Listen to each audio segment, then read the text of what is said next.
الرجيم.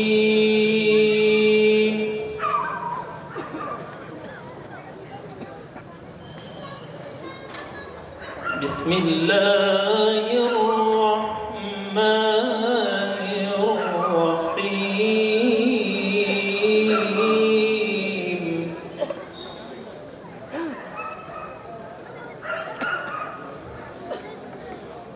والتين والزيتون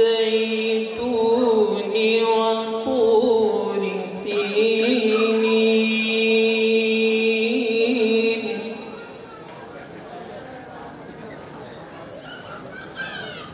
وهذا البلد الأمين.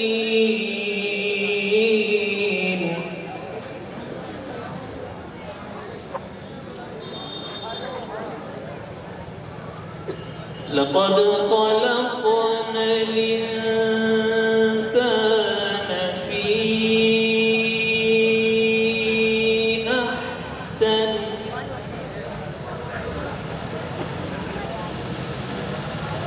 لقد خلقنا الإنسان في أحسن تقويم.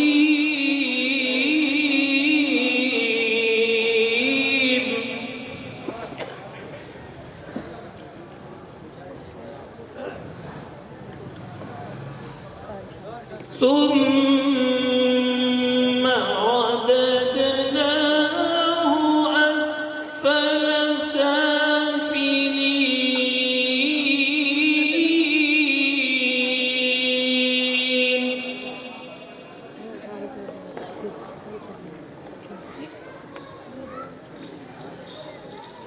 إلا الذين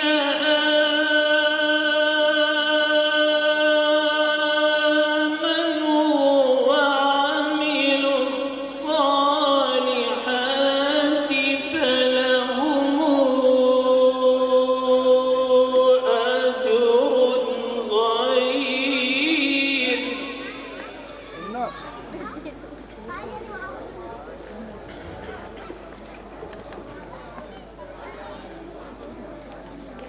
إلا الذين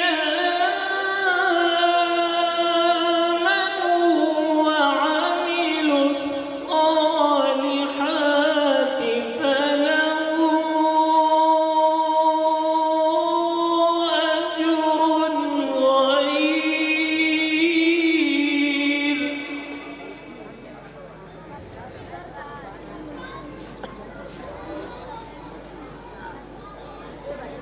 إلا الذين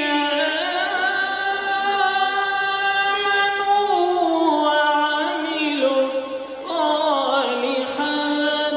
فلهم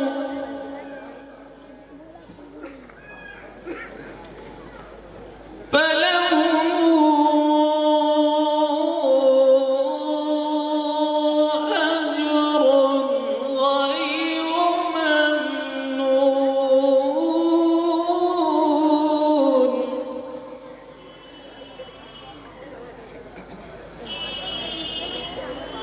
فما يكذبك بعد بالدين.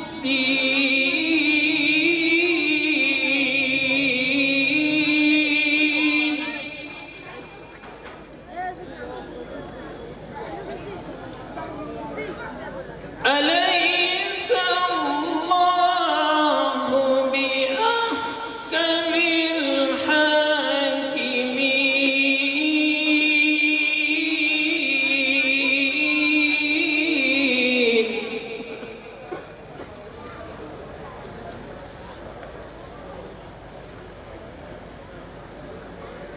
إلا الذين آمنوا وعملوا الصالحات فلهم أجر غير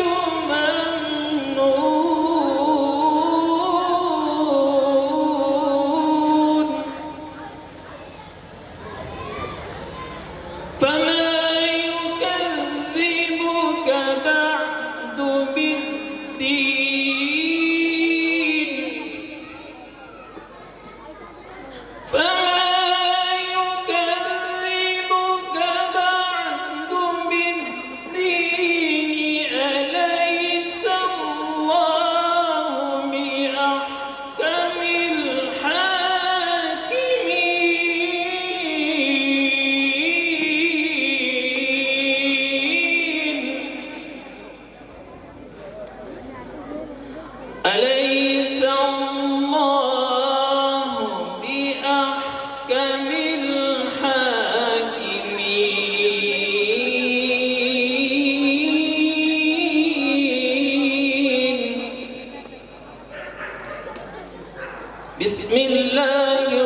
بسم الله الرحمن الرحيم اقرأ باسم ربك الذي خلق خلق الإنسان من علق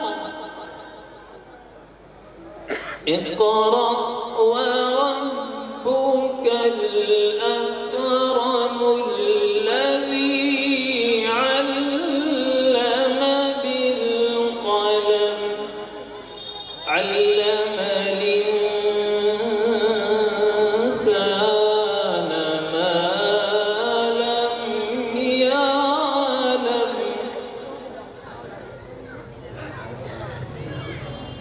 علم الإنسان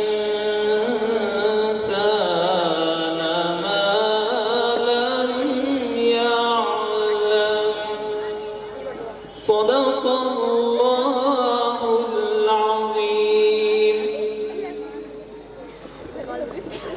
اثرات اپنے دلوں کے اندر محسوس کر رہے تھے اور یہ کہنے پر مجبور تھے کہ سب کتابوں سے بھرا قرآن ہے، سب کتابوں سے بھرا قرآن ہے، یہ ہمارا دین ہے، ایمان ہے تلاوت اس کی برکت کا سبب، ہے تلاوت اس کی برکت کا سبب، سن کے جانو دل میرا قربان ہے، اس صحیفے کی صحیفوں میں عجب ہی شان ہے، اس صحیفے کی صحیفوں میں عجب ہی شان ہے، اس کے ایک ایک لفظ میں عرفان ہی عرفان ہے، لائق تعظیم و حرمت اس لیے قرآن ہے، لائق تعظیم و حرمت اس لیے قرآن ہے، خالق ارض و سما کا آخری فرمان ہے، بجھ نہیں سکتا کسی آندھی سے قرآن کا چراغ، بجھ نہیں سکتا کسی آندھی سے قرآن کا چراغ، آندھیوں خود آسمان و سامنے میدان ہے۔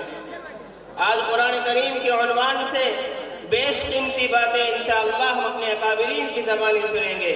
میں مختصراً یہی کہوں گا کہ خداوند جہاں کی ساری تعلیمات کو مانو، خداوند جہاں کی ساری تعلیمات کو مانو، نماز و روزہ و حج کو ہر ایک صدقات کو مانو، یہ قرآن رب کا تحفہ ہے، یہ قرآن رب کی نعمت ہے، یہ قرآن رب کا تحفہ ہے، یہ قرآن رب کی نعمت ہے، ملی 23 برس میں جو اسی سوغات کو مانو، ہر ایک ہی حکم ربی پر ہمیں لبیک کہنا ہے، ہر ایک ہی حکم ربی پر ہمیں لبیک کہنا ہے، نواہی سے بچو، ہر لمحہ مامورات کو مانو۔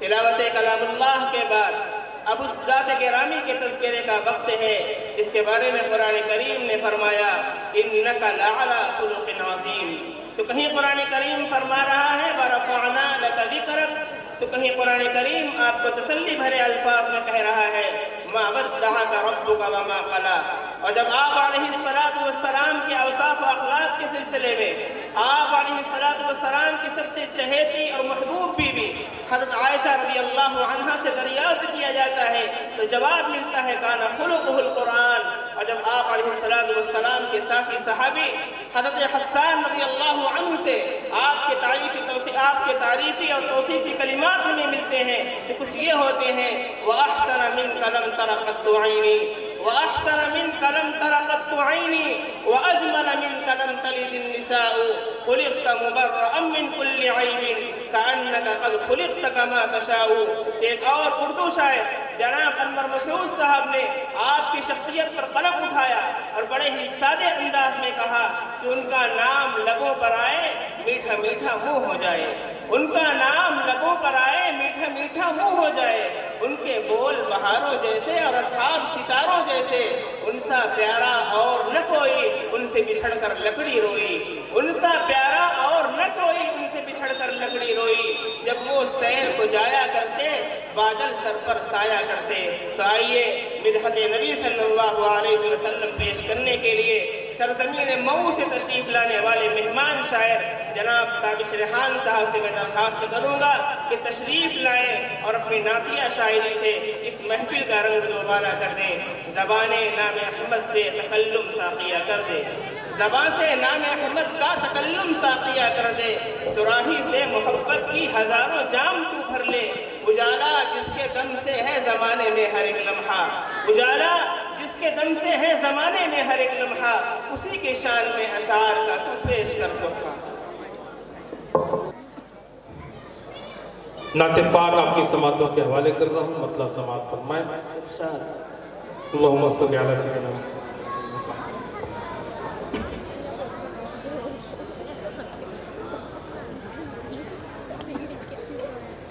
سرور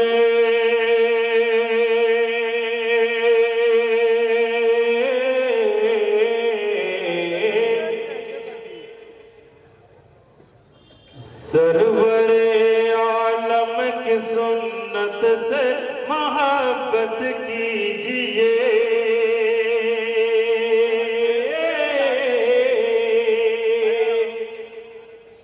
کہ سرور عالم کی سنت سے محبت کیجئے، سرور عالم کی سنت سے محبت کیجئے، بے سہارا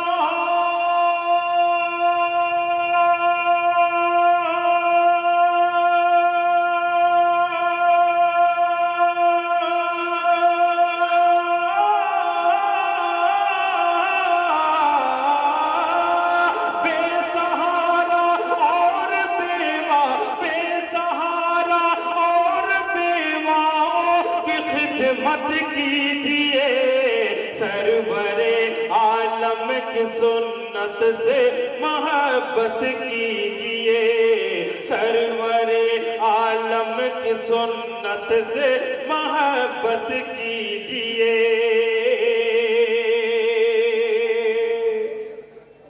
اور لگ چکی اقصام میں جب صف تو کہا جبریل نے، اقصام میں جب صف تو کہا جبریل نے، لگ چکی اقصام میں جب صف تو کہا جبریل نے، اے امام الانبیاء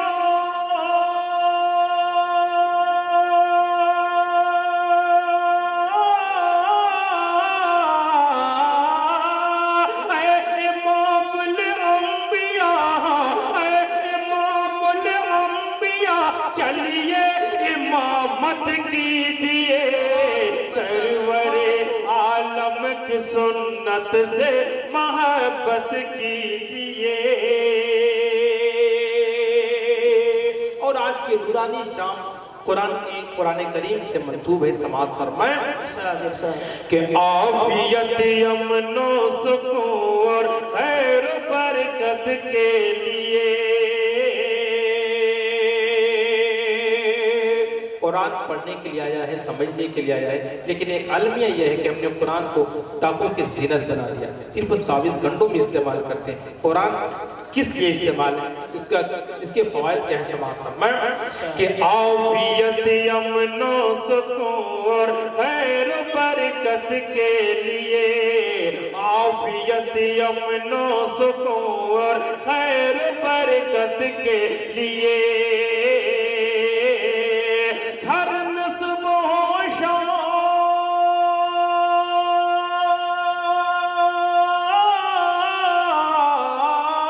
ہر نصب و شام ہر نصب و شام قرآن کی تلاوت کیجئے، سرور عالم کی سنت سے محبت کیجئے، سرور عالم کی سنت سے محبت کیجئے، اور ساتھ ساتھ اس اسٹیج سے ایک بہت اہم پیغام آپ کی سماعتوں تک پہنچا رہا ہوں، سماعت فرمائیں کہ سازشیں گہری بہت ہیں دشمنان دین کے، سازشیں گہری بہت ہیں دشمنان دین کے، سازشیں گہری بہت ہیں دشمنان دین کی، اپنی اپنی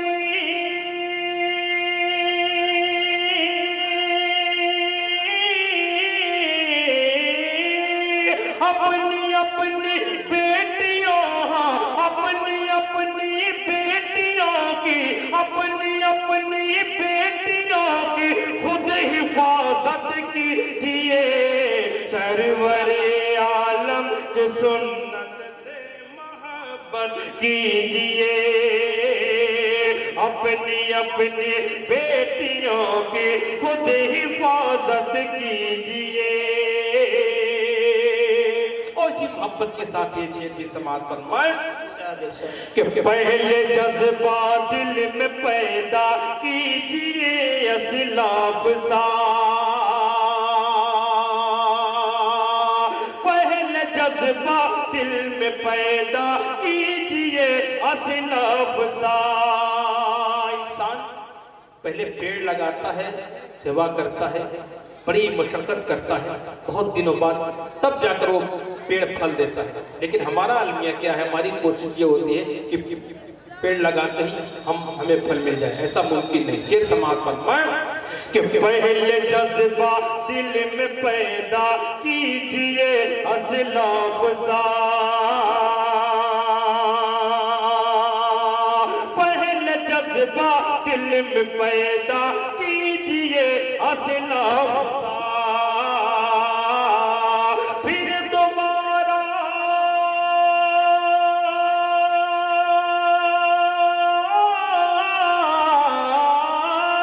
پھر دوبارہ پوری دنیا پر حکومت کیجئے سرور عالم کی سنت سے محبت کیجئے پہلے جذبہ دل میں پیدا کیجئے اسلاف سا پھر دوبارہ پوری دنیا پر حکومت کیجئے سرور عالم کے سنت سے محبت کیجئے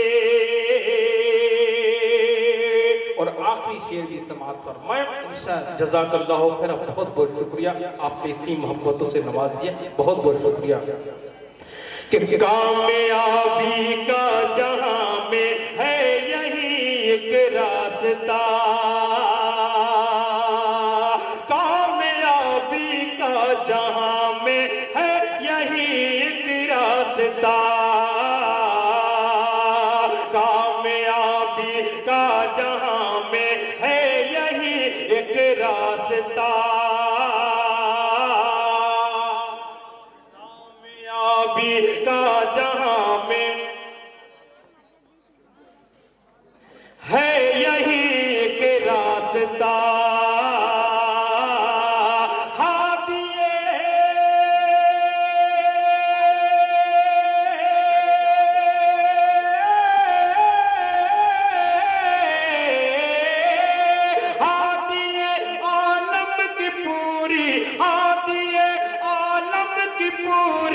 پوری طاعت کیجئے سرور عالم کی سنت سے محبت کیجئے بے سہارا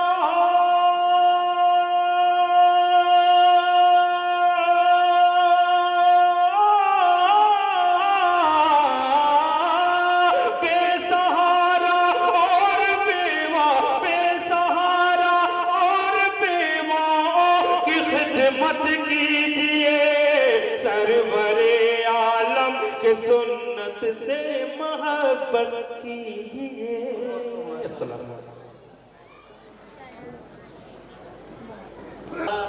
یہ تھے شاعر اسلام جناب تابش ریحان صاحب جو بڑے دل فریب لب و لہجے سے جو بڑے دل فریب لب و لہجے سے محفل کی جاویدانی میں بہار جاویدانی کھول رہے تھے اور ہم سبوں کو یہ کہنے پر اور ہم سبوں کو یہ سوچنے پر مجبور کر دیا تھا کہ مہ تاباں تو کرنے ڈالتا ہے ذرے ذرے پر مہ تاباں تو کرنے ڈالتا ہے ذرے ذرے پر چمک جاتا ہے جس میں نور استعداد ہوتا ہے کمال عاشقی ہر شخص کو حاصل نہیں ہوتا کمال عاشقی ہر شخص کو حاصل نہیں ہوتا ہزاروں میں کوئی مجنوں کوئی فرہاد ہوتا ہے مکرمی سامعین، اب وقت ہے اپنے مہمان مقررین کی خدمت میں حاضری کا، اور اس فہرست میں جو سب سے پہلا نام ہے اور سب سے پہلے ہمیں جن سے استفادہ کرنا ہے وہ ایک ایسی شخصیت ہے کہ خدمت حدیث جس کا شیوا ہے اور جس نے اپنے آپ کو دین کی خدمت کے لیے وقف کر دیا ہے اور جن کا شب و روز کا مشغلہ قال اللہ اور قال الرسول ہے۔ اس کے ساتھ ساتھ آپ بڑوں اور بزرگوں کے نور نظر اور معتمد خاص بھی ہیں۔ میری مراد خادم الحدیث والفقہ حضرت مولانا مفتی محمد مقصود صاحب، استاد مدرسہ عرویہ بیت المعارف و معتمد خاص شیخ طریقت حضرت مولانا قمر الزماں صاحب دامت برکاتہم العالیہ ہیں۔ میں حضرت والا سے درخواست کر رہا ہوں کہ تشریف لے آئیں اور اپنے خطاب عالیہ سے ہم سامعین کو مستفیض فرمائیں۔ زہے قسمت حضور دل ربا دل را فدا کردن، زہے قسمت حضور دل ربا دل را فدا کردن، خوشا موسم بخاموشی روز عشق وا کردن۔ بسم اللہ الرحمن الرحیم۔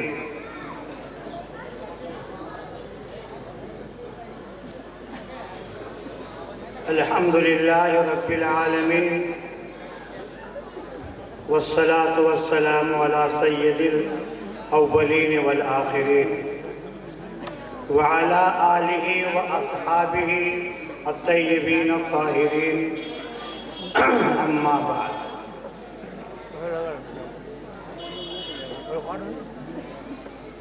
عن سفیان بن عبداللہ الثقفی قال قلت یا رسول اللہ صلی اللہ علیہ وسلم قل لی فی الاسلام قولا لا اسأل بعدك احدا وفی روایت غیرک۔ قال رسول اللہ صلی اللہ علیہ وسلم قل آمنت باللہ ثم استقم به، رواہ مسلم۔ وقال النبی صلی اللہ علیہ وسلم احب الاعمال الى اللہ ادومها وان قل۔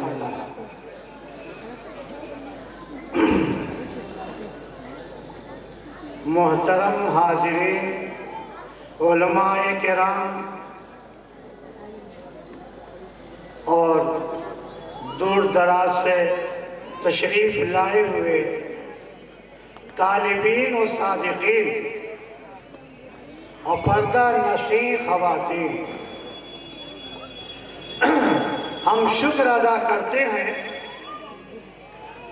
کہ ہم اشرف المعارف کے اجلاس میں حاضر ہیں۔ اشرف المعارف، اشرف المدارس، اشرف المعارف کا یہ جلسہ، اس جلسے میں یہ اشرف المجالس ہے، اشرف المجالس ہے۔ مجلسیں تمام ہوں گی، کوئی پارک میں بیٹھا ہوگا، کوئی شادی گھر میں بیٹھا ہوگا، کوئی چائے خانے میں بیٹھا ہوگا، کوئی سڑک کے چوراہے پہ بیٹھا ہوگا، لیکن ہماری نشست ایسی جگہ پہ ہے، ایسے اہم کام کے لیے ہے، ایسے مشغلے کے لیے ہے، ایسے مقصد کے لیے ہے جس کی تلاش فرشتوں کو ہوا کرتی ہے۔ کوئی ڈھونڈے نہ ڈھونڈے، آپ کو فرشتے ڈھونڈ رہے ہیں۔ ایسی مجلس کی قدر فرشتے کرتے ہیں، اور ایسی مجلس میں شرکاء کا تذکرہ اللہ کے دربار میں ہوتا ہے۔ جا کے کہتے ہیں فلاں فلاں اشرف المعارف کے جلسے کی مجلس میں تشریف فرما ہے۔ اللہ پوچھتا ہے، کچھ کہہ رہے ہیں، کچھ مانگ رہے ہیں، فرشتے سب بتاتے ہیں، سب کچھ بتاتے ہیں۔ اللہ کہتے ہیں کہ میں نے سب کچھ دے دیا، فرشتے کہتے ہیں ارے اس میں ایسے بھی لوگ ہیں کہ جو کسی کام سے جا رہے تھے بیٹھ گئے. ارشاد ربانی ہوتا ہے وہ ایسی مجلس ہے کہ وہاں کا کوئی شریک محروم نہیں ہوتا، محروم نہیں ہوتا. تو ایسی نشست میں جب ہم مل جل کے بیٹھیں گے، اپنے نفس کو توڑ کے بیٹھیں گے، اللہ کے رضا کے لیے بیٹھیں گے، تب یہ فائدہ ہوگا. معلوم ہوا آپ اپنے چھت سے سن رہے ہو، اپنے گھر سے سن رہے ہو، تو فائدہ ہو کوئی ضروری نہیں ہے. جیسے کہ آپ نے دیکھا ہوگا گلاب کا پھول کس طرح خوشبو دیتا ہے، کس طرح خوشبو دیتا ہے کہ اگر اس پر ایک کاغذ رکھ دو، ایک کپڑا بھی رکھ دو، وہ کپڑا بھی گلاب جیسا خوشبودار ہو جاتا ہے. لیکن اسی گلاب کے پھول کے بغل میں پتا ہے، اس میں خوشبو نہیں ہوتی، اس کے ڈنٹل میں خوشبو نہیں ہوتی. کیوں؟ وہ اپنی انا پر ہے، اس نے اپنے آپ کو توڑا نہیں، اس کی انا برقرار ہے. جب انا برقرار رہے گی تو فائدہ نہیں ہوگا. لہذا دوستو ایسی مجلسوں کی تلاش کرنی چاہیے اور آنا چاہیے. اس لیے کہ یہ مدرسے کیوں قائم ہوئے؟ صاف سیدھے الفاظ میں کہا جائے کہ مقصد زندگی بتانے کے لیے قائم ہے. ہر چیز کا مقصد ہے، یہ لگا ہے اس کا مقصد ہے. اگر آواز نہ دے تو کہا جائے گا کیا بے مقصد ہے، کوئی فائدہ ہی نہیں. تو دوستو ہمارا بھی ایک مقصد ہے، دنیا میں آنے کا مقصد ہے. اس مقصد کو پہچاننے کے لیے یہ مدارس قائم کیے گئے کہ مقصد زندگی مولا کی بندگی ہے. دوستو مقصد زندگی مولا کی بندگی ہے. اگر مولا راضی سب راضی، مولا راضی سب راضی، اور اگر میرا مولا ناراض تو سب کو ناراض کر دے گا. اسی لیے کہا جاتا ہے کہ سب ناراض ہوں لیکن مولا کو راضی کیا جائے. جب مولا راضی ہوگا سب کو راضی کر دے گا. تو دوستو میری زندگی کا حاصل یہی ہے کہ ہم اپنے مولا کو راضی کریں. صحابہ کرام رضوان اللہ علیہ مجمعین نبی پاک صلی اللہ علیہ وسلم سے پوچھا کرتے تھے، معلومات کیا کرتے تھے. ان کو ڈر تھا، ان کے دلوں میں خوف تھا کہ پتہ نہیں میری نماز درست ہو رہی ہے کہ نہیں. نماز پڑھ کے ڈرتے تھے، اکڑتے نہیں تھے، ڈرتے تھے. نمازی نہیں کہتے تھے، نماز پڑھ کے ڈرتے تھے کہ پتہ نہیں میرے مولا نے قبول کیا کہ نہیں، حج قبول ہوا کہ نہیں، روزہ قبول ہوا کہ نہیں، زکوٰۃ قبول ہوئی کہ نہیں. یہ خوف تھا. اسی خوف کے ازالے کے لیے برابر رسول اللہ صلی اللہ علیہ وسلم سے پوچھا کرتے تھے. بعض صحابہ کہتے ہیں کہ جب کوئی دیہاتی عربی آتا تھا تو ہم لوگ خوش ہو جاتے تھے کہ اب طرح طرح کے سوالات کریں گے تو ہمارے علم میں اضافہ ہوگا، ہمیں معلومات پڑے گی. صحابہ اپنا کھانا چھوڑ دیتے تھے، نہیں جاتے تھے، علم حاصل کرنے کے لیے رسول اللہ صلی اللہ علیہ وسلم سے سننے کے لیے بے قرار رہتے تھے. یہ جلسہ بھی آپ کو سنانے کے لیے قائم ہوا کہ سن لیجئے، سالانہ ہی صحیح. سننے کی توفیق تو ملی، سنانے کے لیے کہاں کہاں سے علماء آ گئے. یہ ہمارے لیے باعث شرف ہے کہ علماء آئے، سنائیں گے اور ہمیں سننا ہوگا. تو جو میں نے ابھی حدیث پڑھی اس میں بھی صحابیہ رسول اللہ صلی اللہ علیہ وسلم سے، دوستو ابھی آپ نے ہمارے پیارے شاعر سے سنا کہ رسول اللہ صلی اللہ علیہ وسلم سے محبت کی جائے. کیا یہی محبت ہے کہ آپ کا نام نامی اس میں گرامی آئے اور ہونٹ بند؟ یہی محبت ہے؟ ارے یہ تو بخیلی ہے۔ فرمایا وہ بخیل ہے جس کے سامنے میرا نام آئے اور مجھ پہ درود نہ بھیجے۔ تو دوستو کچھ لگتا نہیں ہے، بس ہونٹ کھول کر کے مختصر کہہ دیجئے صلی اللہ علیہ وسلم۔ آپ ایک بار کہیں گے، معلوم ہے آپ ایک بار کہیں گے اور 10 رحمت ملے گی، 10 رحمت ملے گی ایک درود پڑھنے سے، اور 10 درجہ بلند ہوگا، 10 گناہ معاف ہوں گے۔ تو فائدہ ہی فائدہ ہے نا، تو کیوں اپنے آپ کو بخیل کہنا ہے؟ ارے سچی محبت تو اطاعت کرتا ہے، محبت یہی ہے اطاعت کی جائے۔ تو اطاعت یہی ہے، محبت یہی ہے کہ آپ بھی پڑھتے رہیے، جب جب نام آئے صدقہ پڑھتے رہیے صلی اللہ علیہ وسلم، مختصر سا درود شریف۔ تو صحابی رسول صلی اللہ علیہ وسلم کے دربار میں آتے ہیں اور عرض کرتے ہیں یا رسول اللہ کوئی ایسی جامع بات بتا دیجئے کہ پھر مجھے کسی سے پوچھنے کی ضرورت نہ پیش آئے۔ دیکھیے یہ طلب، یہ تڑپ، یہ طلب، یہ تڑپ، یہ محبت، تو یہ جذبہ ہمارے اندر بھی پیدا ہونا چاہیے کہ ہم برابر آئیں اور یہ مدرسہ اشرف المعارف کے دفتر میں جائیں، دارالفتہ میں جائیں، یہاں کے علماء کے پاس جائیں، یہاں کے قرآ کے پاس جائیں اور جا کر کے ان سے پوچھیں کہ بتائیے میرا وضو، مولانا صاحب وضو کرنے کا طریقہ بتا دیجئے، وضو کرنے کا طریقہ بتا دیجئے، کیسے سنت کے مطابق وضو کیا جائے، سنت کے مطابق قرآن کیسے پڑھا جائے، کیسے سجدہ کیا جائے۔ یہ مدرسے اسی لیے قائم ہے کہ پوچھئے، یہ نائب رسول ہے، یہ نائب رسول ہے علماء جو یہاں بیٹھے ہیں، اور ان کی قدر کیجئے اور ان کے پاس جا کے پوچھئے، یہ بتائیں گے، جو باتیں پوچھیں گے آپ صحیح بتائیں گے، یہ معیار ہے دین کے۔ تو دوستو جا کے پوچھا کہ ایسی بات بتا دیجئے یا رسول اللہ صلی اللہ علیہ وسلم کہ آپ کے بعد کسی سے کچھ پوچھنے کی ضرورت نہ رہے۔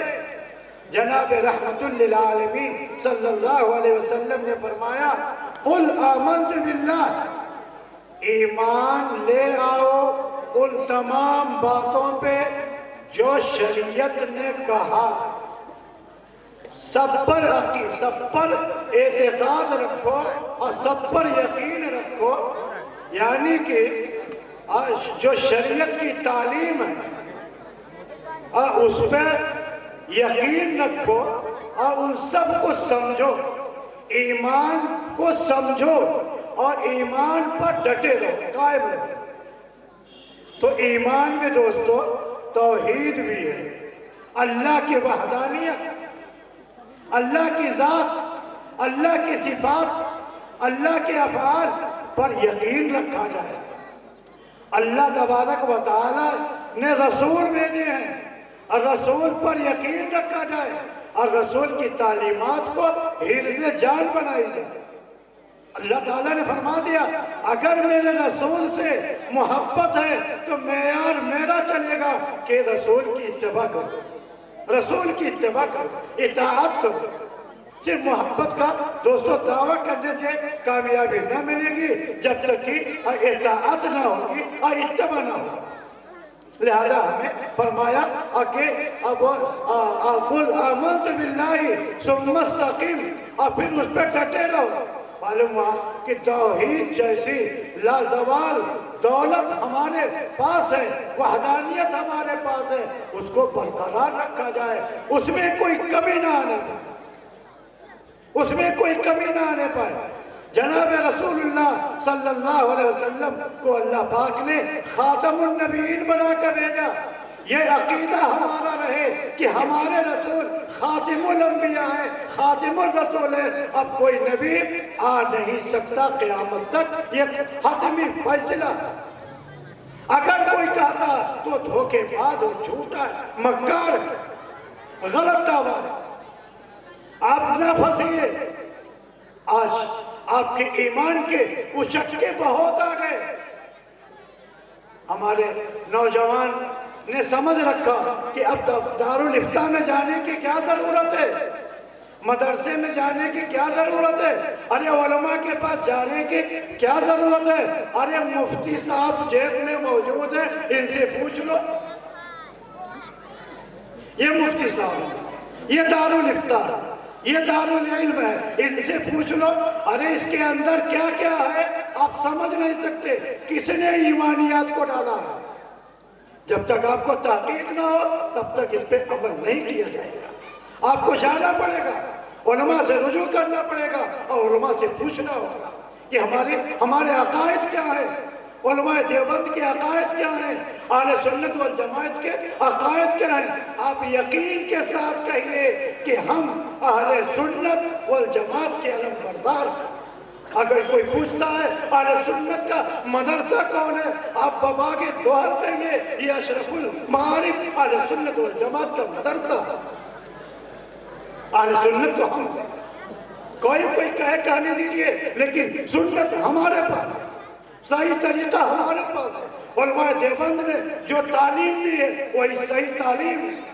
صحابہ کے بارے میں کوئی بدگمانی مت کیجیے، صحیح عقیدہ رکھیے۔ ارے بھائی کیا نبی کا شاگرد گڑبڑ ہو جائے گا؟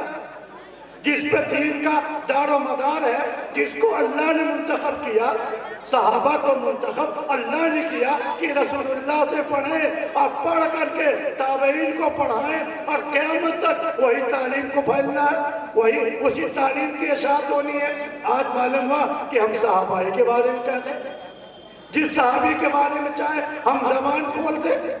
ارے جن صحابہ کو شیطان دیکھ کے بھاگتا تھا، کیا وہ صحابہ بدعتی ہو سکتے ہیں؟ کیا وہ صحابہ نبی پاک کی سنت سے انحراف کر سکتے ہیں؟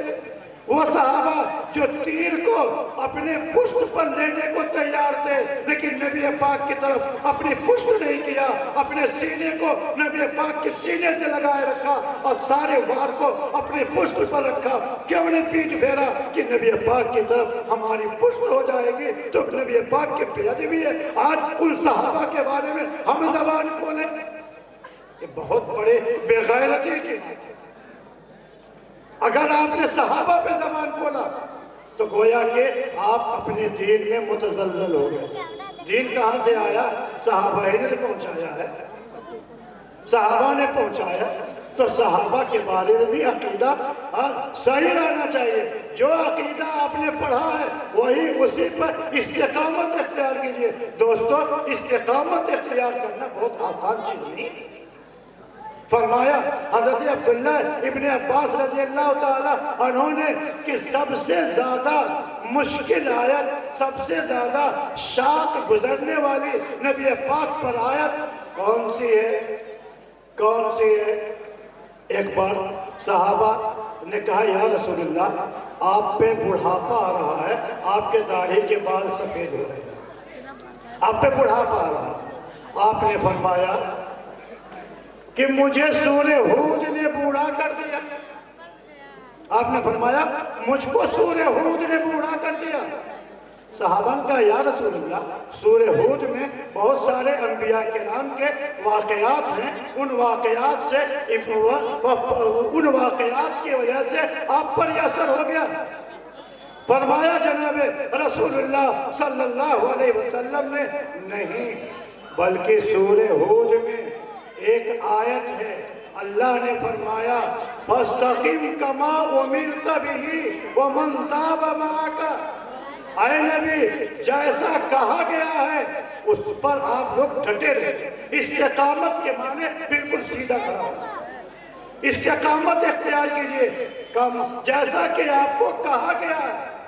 اللہ نے کہا اللہ کے مطابق اپنے آپ کو درست رکھنا، اللہ کے مطابق دین پہ ڈٹے رہنا، اللہ کے مطابق اپنے آپ کو چلانا دوستو آسان ہے۔ ابا کے نقش قدم پہ ہم نہیں چل پاتے، ابا کے منشا پہ ہم نہیں چل پاتے، استاد طلبہ سے خوش نہیں رہ پاتے اس لیے کہ ان کی منشا پوری نہیں ہوتی، تو اللہ کے منشا کے مطابق چلا جائے۔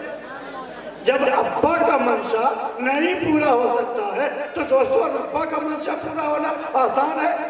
کوئی فرمایا حضرت عبداللہ ابن عباس نے کہ سب سے مشکل آیت جناب رسول اللہ صلی اللہ علیہ وسلم پر یہ تھی، سب سے زیادہ شاق گزرنے والی آیت یہ تھی فَاسْتَقِمْ كَمَا أُمِرْتَ، جیسا کہا گیا ہے۔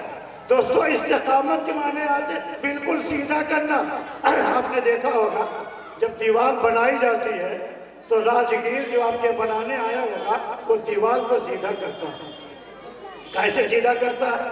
آپ دیکھا ہوں نے ایک رستے میں لٹکا کر کے وہ لٹکاتا ہے، اس کو کیا کہتے ہیں؟ ساہل۔ اس ساہل سے وہ اینٹ کو درست کرتا ہے اور دیوار کو درست کرتا ہے۔ کجی نہیں ہونی چاہیے دیوار میں۔ تو دوستو کھمبا بنانے والا، لکڑی کا کام کرنے والا، لوہے کا کام کرنے والا، الماری کا کام کرنے والا، سارے کام کرنے والوں کے پاس ایک آلہ ہوتا، ایک مشین ہوتی ہے جس کی بنا پہ وہ اس چیز کو بالکل سیدھا کرتے ہیں تو کجی نہیں ہونی چاہیے، ٹیڑھا پن نہ رہنا چاہیے۔ تو دوستو ہمارے پاس جو شریعت ہے، ہمارے پاس جو دین ہے، ہم جو عمل کر رہے ہیں اس کو صحیح کرنے کا آلہ نہیں ہوگا۔ ہمارے شیخ مرشد حضرت مولانا شاہ قمر الزمان صاحب فرماتے ہیں کہ آج دنیا میں چلنے کے سارے راستے بہتر سے بہتر ہونے جا رہے ہیں، کیا اللہ کی طرف چلنے کا راستہ بہتر نہیں ہوگا؟ اللہ اپنا راستہ مشکل کرے گا کہ آسان کرے گا؟ تو دوستو یہ جو ہم نماز پڑھتے ہیں، نماز صحیح ہے کہ نہیں، سجدہ صحیح ہوا کہ نہیں، یہ کیسے معلوم ہوگا؟ دوستو اس کے لیے جو آلہ ہے وہ قرآن و حدیث ہے۔ یہ قرآن و حدیث ہے۔ نبی پاک نے فرما دیا کہ میں دو چیزوں کو دے کے جا رہا ہوں، اگر تم اس پر ڈٹے رہے، اس میں کجی نہیں پیدا کیا، انحراف نہیں پیدا کیا، شریعت کو اپنے منشا کے مطابق نہیں اتارا تو کبھی تباہ نہ ہوگے، کبھی برباد نہ ہوگے، کبھی پریشان نہ ہوگے، کبھی گمراہ نہ ہوگے۔ معلوم ہے دوستو کہ یہ مدارس وہی حدیث و قرآن پڑھانے کے لیے قائم ہوئے۔ آپ سن رہے تھے وہ اسی مدرسے کے طلبہ کیسی اچھی اچھی باتیں آپ کو سنا رہے تھے، کیسی اچھی اچھی باتیں جب ان کو سکھایا گیا، جب ان کو پڑھایا گیا تو یہ ایسے بنے۔ اس لیے ہم نے خود سنا اپنے شیخ حضرت مولانا قمر الزمان صاحب سے کہ اگر کوئی مدرسے میں آ کر کے قرآن پڑھ لے گا اور مدرسے میں آ کر کے تعلیم پڑھ لے گا تو زندگی بھر گمراہی اس کے قریب نہیں آئے گی۔ اگر یہاں پڑھ لیا آ کر کے، سیکھ لیا اور سمجھ لیا تو دوستو آج ضرورت ہے اس بات کی کہ ان مدارس کی قدر کی جائے، جو معیار ہے، جو آپ کے لیے معیار ہے، جس معیار پر آپ کو قرآن و حدیث سمجھنا ہے۔ دوستو جیسے شریعت کا حکم ہے ویسے چلنا ہے، شریعت کے حکم کو اپنی منشا کے مطابق چلانا یہ بدعت کہلائے گا، یہ سنت نہیں کہلائے گا اور یہ طریقے کے خلاف ہوگا۔ لہذا دوستو آج ضرورت ہے کہ ہم لوگ اسی پہ ڈٹے رہے، جو سیکھا ہے کوئی بہکاتا ہے، بہکنے کی نہیں ضرورت ہے، پھسلنے کی نہیں ضرورت ہے، ہمارے اندر کوئی کجی لانے کی نہیں ضرورت ہے، جیسا ہم سے کہا گیا اسی طریقے پہ دوستو آج چلنے کی ضرورت ہے۔ کہتے لوگ کیا ہوا؟ آپ نے ابھی مغرب کی نماز پڑھی، مغرب کی نماز 3 رکعت پڑھی، 2 رکعت کے بعد آپ نے التحیات پڑھا، التحیات پڑھنے کے بعد آپ کو کھڑا ہونا چاہیے لیکن اب بجائے کھڑا ہونے کے آپ نے پڑھ لیا اللہم صلی علی محمد، بجائے کھڑا ہونے کے اللہم صلی علی محمد، اتنا آپ نے اگر پڑھ لیا تو کیا کہا جائے گا؟ آپ کو سجدہ سہو کرنا پڑے گا، اس لیے کہ آپ نے اپنے شریعت سے ہٹ کر کے، اپنے طریقت سے ہٹ کر کے آپ نے اپنے مطابق عمل کیا، لہذا اس کا اعتبار نہیں ہوگا۔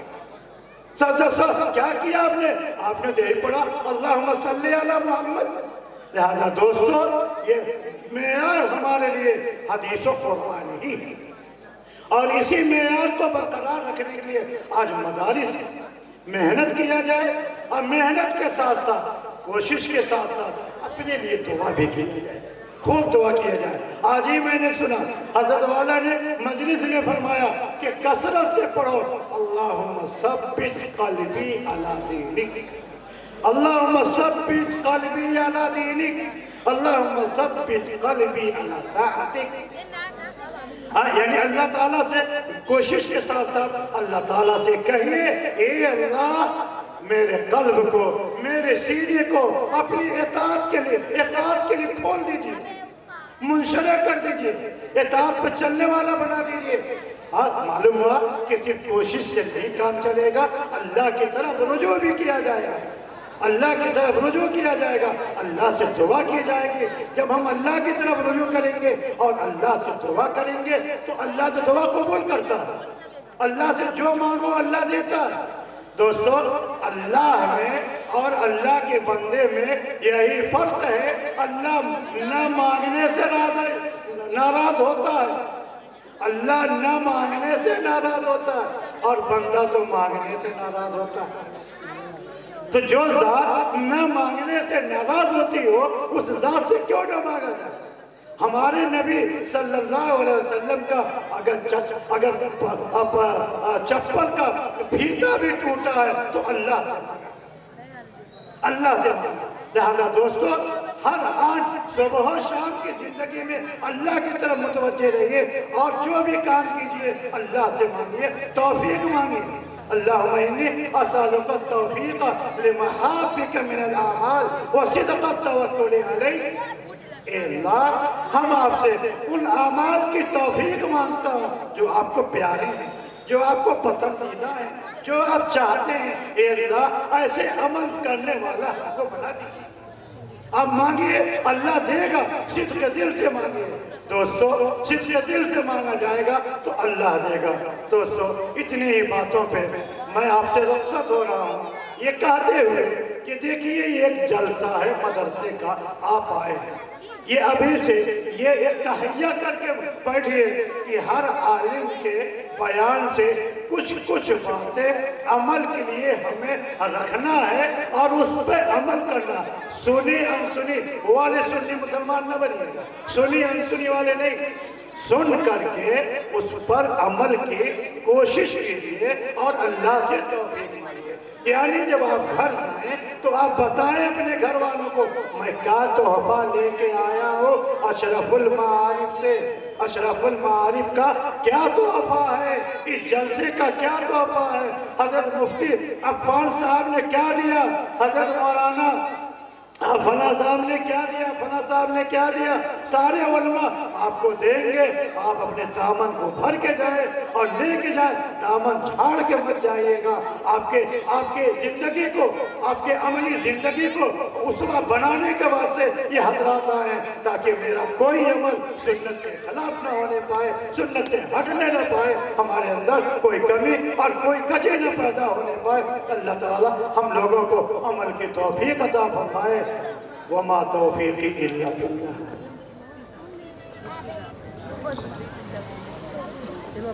جوان ساتھیوں سے درخواست کر رہا ہوں جو بھی جلسہ گاہ کے ارد گرد ٹہل رہے ہیں کہ ان تمام طلبہ کرام سے جو بات چیت کا ماحول بنائے ہوئے ہیں کہ وہ جلد از جلد جلسہ گاہ میں تشریف لا کر جلسہ گاہ میں لگائی گئی کرسیوں کو پر کریں اور آگے آ جائیں. حضرت مہمان مکرم تشریف فرما ہو چکے ہیں اور خاص طور سے طلبہ کرام سے درخواست ہے کہ اس جلسے کو سجانے کے لیے محنتیں آپ نے کی ہیں. یہ مدرسہ آپ کا ہے، ہر طریقے کی تگودو آپ نے کی ہے. اب ہماری تھوڑی سی کوتاہی کی بنا پر ہمارا جلسہ خراب ہو یہ ہمارے لیے اچھی بات نہیں ہے. اس لیے آپ سے درخواست ہے کہ خاموشی کا ماحول بنائیں اور جلسہ گاہ میں آ کر کرسیوں کو پر کریں. مکرم سامعین، اب اپنوں کے درمیان کچھ اپنی باتیں پیش کرنے کے لیے مدرسہ حاضہ کے روح رواں مدرسے کے ناظم و محتمم عم محترم حضرت مولانا محمد زید صاحب سے درخواست کروں گا کہ تشریف لائیں اور اپنے معروضات پیش کریں.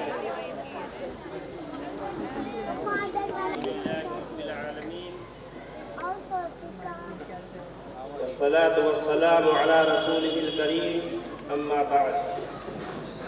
قابل قدر صدر کرام، صدر محترم، گرامی قدر علماء کرام، اکابرین ملت، مہمانان نظام، ہمدردان جامعہ، نیز عزیز طلبہ کرام، پیاری ماؤں بہنوں بیٹیوں، السلام علیکم ورحمۃ اللہ وبرکاتہ۔ آج کے اس عظیم الشان جلسہ سیرت النبی دستار بندی میں آپ حضرات کا نہایت ادب و احترام، عظمت و محبت کے ساتھ خیر مقدم کرتا ہوں۔ نہایت فرحت و مسرت کے ساتھ آپ کو خوش آمدید کہتا ہوں۔ آپ حضرات اجلاس میں تشریف آوری کے ذریعے جلسے کو نورانیت عطا فرمائی۔ میری بزم تم سے سجی ہے، یہ تمہیں سے آئی بہار ہے۔ اس پر آپ تمام حضرات کا تہہ دل سے شکریہ ادا کرتا ہوں، ممنون و مشکور ہوں، اور اللہ تعالیٰ سے دعا کرتا ہوں کہ یہ جلسہ عام مدرسہ اشرف المعارف کی مزید تعمیر و ترقی کے لیے سنگ میل ثابت ہو اور ملک و ملت کی خدمت کا بہترین ذریعہ بنے۔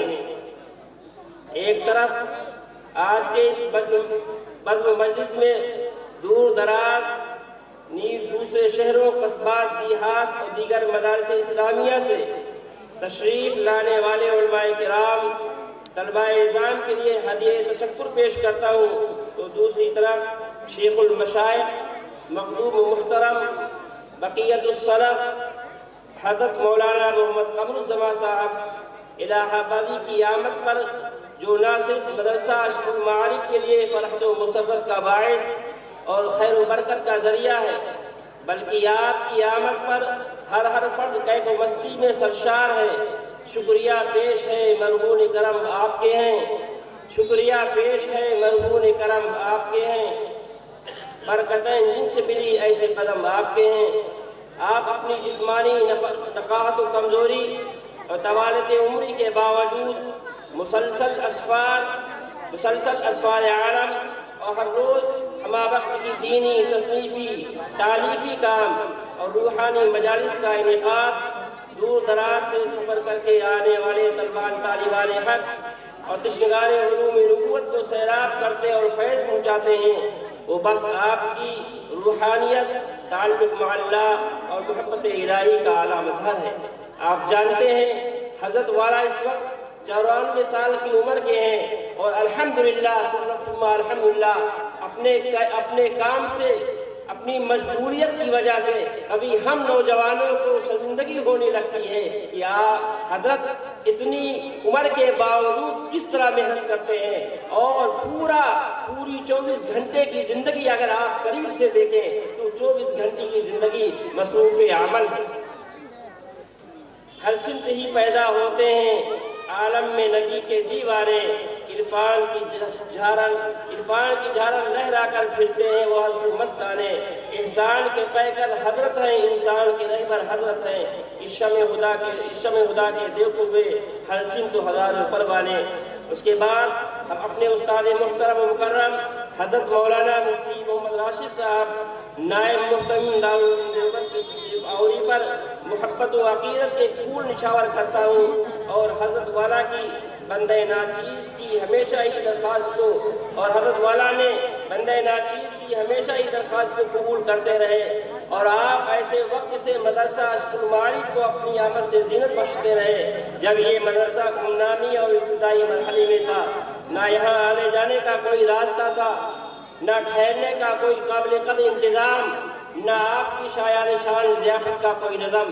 ہم اس پر بے حد ممنون اور مشکور ہیں اپنے استاد محترم حضرت مولانا مفتی محمد راشد صاحب نائب محتمین دارالعلوم دیوبند کا، کہ ایسے وقت میں آپ جانتے ہیں اگر مجھے کسی کو منڈیرا سے بلانا ہوتا تھا، اس کو ہم پتہ بتاتے تھے کہ اس راستے سے آپ مدرسہ تک آ سکتے ہیں۔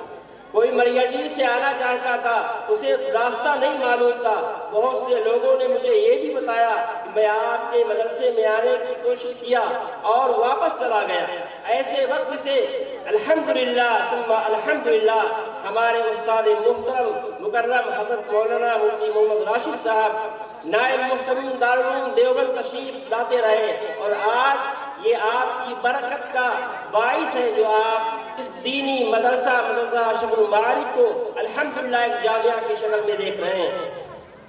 آپ کی توجہات اور محبت کا ثمرہ ہے، اور بندہ اور مدرسے سے انتہائی درجے کی محبت کا نمونہ ہے کہ آپ نے عدم الفرصتی اور شب و روز کی گوناگون مصروفیات کے باوجود حقیر کی دعوت کو شرف قبولیت سے نوازا۔ نیز ہم اپنے رفیق محترم شریک درس دارالعلوم دیوبند میری مراد حضرت مولانا مفتی محمد عفان صاحب صدر محترم جمعیت علماء اتر پردیش اور شیخ الحدیث جامعہ اسلامیہ جامع مسجد امروہہ کا بے حد ممنون و مشکور ہوں اور تہہ دل سے مبارکبادی پیش کرتا ہوں کہ حضرت والا کو قوم و ملت کی بڑی ذمہ داری سونپی گئی۔ الحمدللہ ابھی عمر میں حضرت مجھ سے چھوٹے ہوں گے، لیکن اپنی اس نوجوانی کی عمر میں صرف ہندوستان ہی نہیں، ہندوستان سے باہر آپ کے اسفار ہوتے ہیں، اور الحمدللہ جہاں جاتے ہیں لوگ محبت سے بلاتے ہیں اور دور دراز کا سفر کرتے ہیں، اور اپنی محنتوں اور اپنی محنت اور اپنی روحانی تعلق اور اپنے علم اور حضرت والا کی جو نسبت اکابرین دیوبند سے ہے، اور آپ حضرت مولانا سید حسین احمد مدنی رحمۃ اللہ علیہ کے نواسے ہیں، آپ حضرت قاری محمد عثمان صاحب نور اللہ مرقدہ سابق نائب محتمم دارالعلوم دیوبند کے فرزند ہیں۔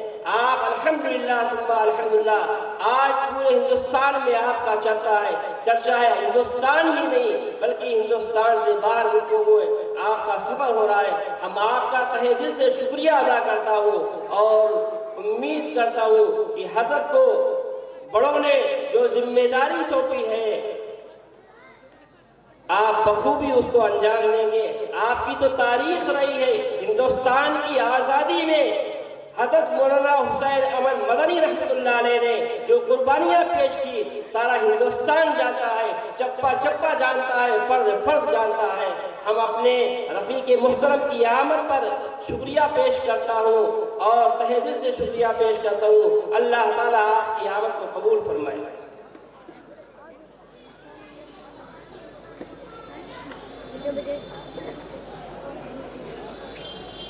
نیز ایسے خاص موقع پر میں ان لوگوں کا تہہ دل سے شکریہ ادا کرتا ہوں جن کی مالی قربانیوں نے ہمیں محنت کرنے اور دیگر سہولیات فراہم کیا۔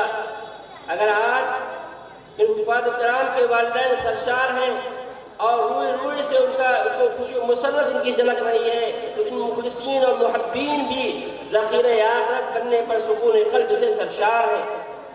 ہم ان تمام ایسے لوگوں کو جو مدرسے سے محبت رکھتے ہیں اور کسی بھی اعتبار سے مالی تعاون پیش کرتے ہیں، اور خصوصاً ایسے لوگوں کو جن حفاظ کرام کے حفظ کے میں ایک مالی تعاون پیش کیا، الحمدللہ ثم الحمدللہ ان کے والدین کے ساتھ ساتھ میں ان لوگوں کو بھی شکریہ ادا کرنا چاہتا ہوں اور ان کو مبارکبادی پیش کرنا چاہتا ہوں۔ نیز تمام ماؤں بہنوں اور بیٹیوں کو سلام پیش کرتا ہوں کہ ان کی آمد پر شکر گزار ہوں کہ آپ قرآن کی نسبت پر دور دراز سے سفر کی مشکلات برداشت کر کے تشریف لائیں۔ اللہ آپ کے اولادوں کو حفظ قرآن سے منور فرما کر آپ کو ذخیرہ آخرت کا سامان فراہم کرے۔ میرے محترم بزرگوں دوستو، یہ مدرسہ اشرف المعارف ہروارہ جو ایک مکتب کی شکل میں سن 1957 میں قائم کیا گیا، آج الحمدللہ اس قلیل مدت میں 28 سال کی عمر میں سن 2000 کو دارالعلوم دیوبند سے فراغت کے بعد اسی مدرسے میں آیا، اور جب سے الحمدللہ اس مدرسے کی خدمات اللہ تعالیٰ نے ہمیں لے رکھی ہے، اور اس خدمات میں ہمارے ساتھ ہمارے تمام اساتذہ کرام کا شکریہ ادا کرتا ہوں۔ تمام اساتذہ کرام اپنی انتھک محنت اور کوششوں کے ساتھ الحمدللہ اس مدرسے میں اپنی کوششیں جاری رکھے ہوئے ہیں، اور میں امید کرتا ہوں اپنے تمام اساتذہ کرام کا اور احباب کا اور مخلصین و محبین کا کہ انشاءاللہ ثم انشاءاللہ جس طرح آج ان کی محنتیں مدرسے کے ساتھ جاری و ساری ہے، آئندہ بھی جاری و ساری رہیں گے۔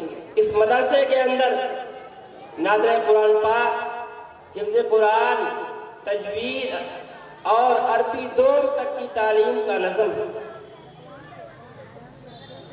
اور الحمدللہ اس مدرسے سے اب تک سینکڑوں حفاظ کرام فارغ ہو کر کے دارالعلوم دیوبند کا سفر کر کے دارالعلوم دیوبند سے فراغت حاصل کر کے اپنے اپنے علاقے میں دین کی خدمت میں مصروف عمل ہیں۔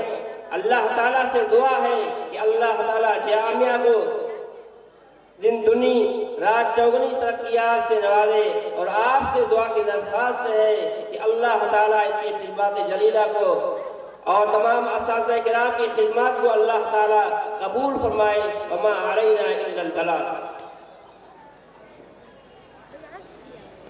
آج کا یہ عظیم الشان اجلاس اپنے مقصد اصلی کی طرف رمادمان ہے۔ فضاؤں میں نور کی لہریں ہیں، دلوں میں ایمان کی حرارت ہے، روح پر انوار نبوت کی برسات ہے، اور نگاہیں منتظر ہیں اس عبقری شخصیت کے جن کے الفاظ میں تاثیر، لہجے میں وقار اور دلوں کو جھنجھوڑ دینے والا سوز و درد پوشیدہ ہے۔ صداقت کے، شرافت کے، امانت کے جو خوگر ہے، صداقت کے، شرافت کے، امانت کے جو خوگر ہے، شریعت اور طریقت کے بڑے ہی پیارے رہبر ہے۔ جی ہاں، یہ وہی شخصیت ہے جن کا ننہالی نسب، بطل حریت، مجاہد آزادی، شیخ الاسلام حضرت مولانا سید حسین احمد مدنی رحمۃ اللہ علیہ جیسے مرد مجاہد اور عاشق رسول سے ملتا ہے، اور جو صاحبزادہ محترم ہیں، سابق امیر الہند و سابق استاد حدیث و نائب محتمم ام المدارس دارالعلوم دیوبند استاد محترم حضرت مولانا سید قاری محمد عثمان صاحب نور اللہ مرقدہ کے، جس سے میری مراد بونبو صلاحیتوں کے مالک متبحر عالم دین حضرت مولانا سید مفتی محمد عفان صاحب منصور پوری ہیں، جو ایک طرف بر صغیر کی عظیم دینی درسگاہ جامعہ اسلامیہ عربیہ جامع مسجد کی مسند حدیث پر بیٹھ کر حدیث نبوی کا جام پلاتے ہیں، تو وہیں دوسری طرف جمعیت علماء اتر پردیش کے پلیٹ فارم سے ملی قیادت کا فریضہ انجام دے رہے ہیں۔ میں آپ حضرت والا سے درخواست کر رہا ہوں کہ تشریف لے آئیں، یہ مجمع بڑی شدت سے آپ کا خواہاں ہے اور بڑی دیر سے آپ کی آمد کا منتظر اور آپ کے نورانی اور عرفانی خطاب کی سماعتوں کا متقاضی ہے۔ آپ حضرت والا سے درخواست ہے کہ تشریف لے آئیں اور حالات کے تناظر میں اپنے قیمتی نورانی اور عرفانی خطاب سے مستفید فرمائیں کہ ہیں اور بھی دنیا میں سخنور بہت اچھے، ہیں اور بھی دنیا میں سخنور بہت اچھے، کہتے ہیں کہ غالب کا ہے انداز بیان ہو۔